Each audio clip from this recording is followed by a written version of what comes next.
All praise be to Allah, the Lord of the universe, the cherisher and sustainer of the world, and may peace and blessings be upon Muhammad, the best of prophets and messengers and his family and all companions.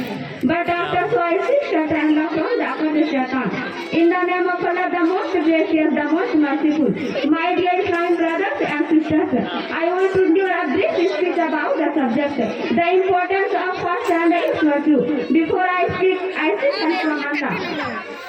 Respected principal, teachers, honorable guests, and my Islamic brothers and sisters. First of all, I want to tell you the meaning of Siam and Sharia. The means of Siam. Siam is an Arabic word which means to restrain. In the Sharia, restraint from eating and drinking, approaching on flight early morning, since during the holy month of Ramadan. My son, brothers and sisters, listen carefully. There are 12 months in a year, as the Almighty Allah says in His glorious book. Surah Al-Baqarah number 9, verse number 36. Inna iddata shuhur indallahi ithna ashara shahran fi kitabillah. The number of months will be 12 in the book of Allah. Respected audience, especially the Ramadan is the month of fasting. It is not the month of the calendar. It is the month of revelation of the Quran. As the Lord of universe, Allah says, Surah Al-Baqarah chapter number 2, verse number 36, verse number 185. شهر رمضان الذي أنزل فيه القرآن هدى للناس وبينات من الهدى والفرقان.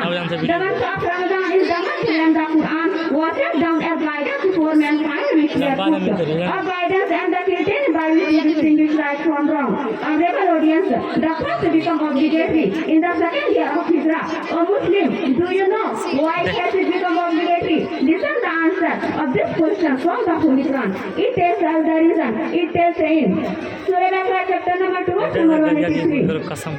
Ya ayyuhallazina amanu kutiba alaykumus siyam kama kutiba alal ladzina min qablikum la'allakum tattaqun. Oh believers, fasting has been prescribed for those before you, so that you may not do such against them. My brothers and sisters, fasting is one of the fundamental obligations of Islam. So before ending my speech, I pray to Allah that may Allah give us tawfiq to return ourselves from all events and of course to do Ramadan, and may Allah make us more pious. Amin wa akhir da'wan and Assalamu alaikum wa rahmatullahi wa barakatuh.